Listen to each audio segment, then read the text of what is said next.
रामधारी गुप्ता, खंड 2, प्रतिलेखन संख्या 102, गति 80 शब्द प्रति मिनट।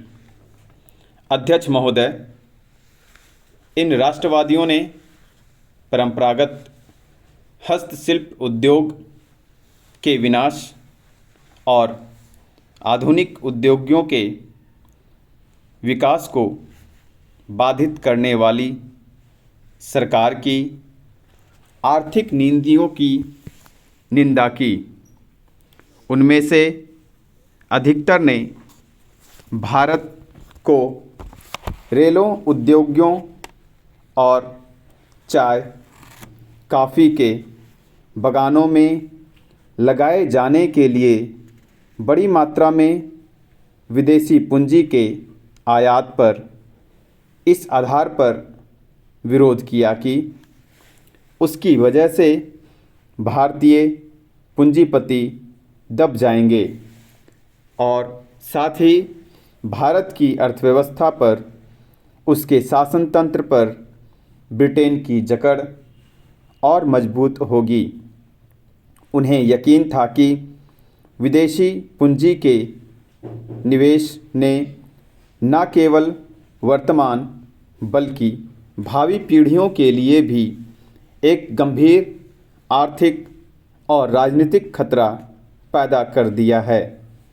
उन्होंने विदेशी पूंजी को देश से बाहर रखने के लिए सक्रिय प्रशासनिक कदम उठाने की मांग की।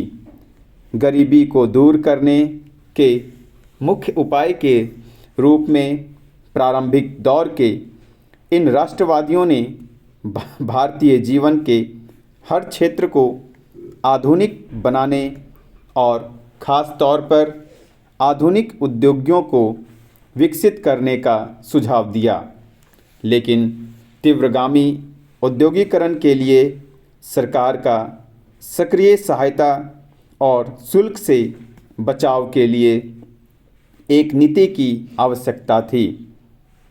उन्होंने सरकार से आग्रह किया कि वह वित्तीय रियायतें देकर सरकारी सहायता प्राप्त या सरकारी नियंत्रण में चलने वाले बैंकों से ऋण और जमानत दिलवाकर तथा विदेशों से कर्ज प्राप्त करने और उसे देश में लगाने की व्यवस्था करके भारतीय उद्योग की सहायता करे, क्योंकि भारतीय पूंजीपतियों में इस्पात और खान जैसे क्षेत्रों में प्रवेश कर सकने की बिल्कुल सामर्थ्य नहीं थी।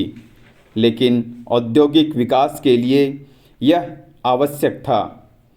अतः सरकार अपनी पूंजी लगाकर उस क्षेत्र के उद्योग को बढ़ावा दे।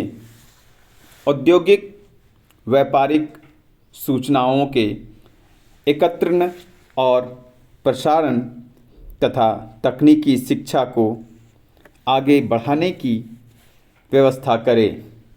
भारतीय उद्योगों को बढ़ावा देने की दृष्टि से उन राष्ट्रवादियों ने माध्यम के रूप में स्वदेशी के विचार को भी प्रचारित किया।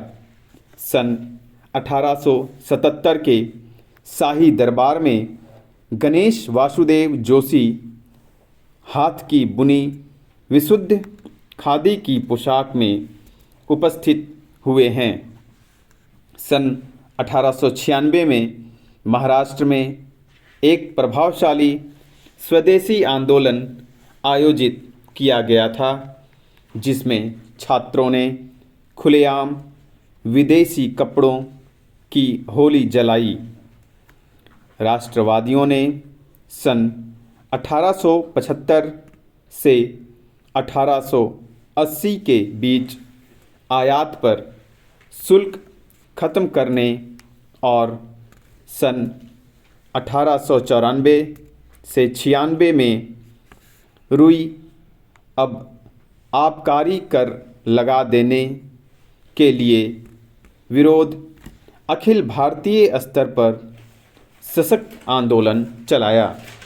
इस आंदोलन ने पूरे देश में राष्ट्रीयता की भावना को उभारने और ब्रितानी शासन के वास्तविक लक्ष्यों और उद्देश्यों की जानकारी देने में एक बड़ी भूमिका निभाई।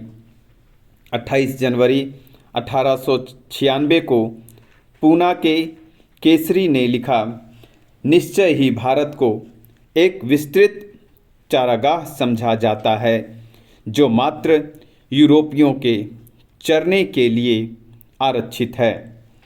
भारतीय राष्ट्रीय कांग्रेस के एक भूतपूर्व अध्यक्ष ने विधानमंडल में सन 1896 में कहा, गौ भारत ब्रितानी सत्ता की शक्तिशाली बाहों में विदेशी खतरे से सुरक्षित है।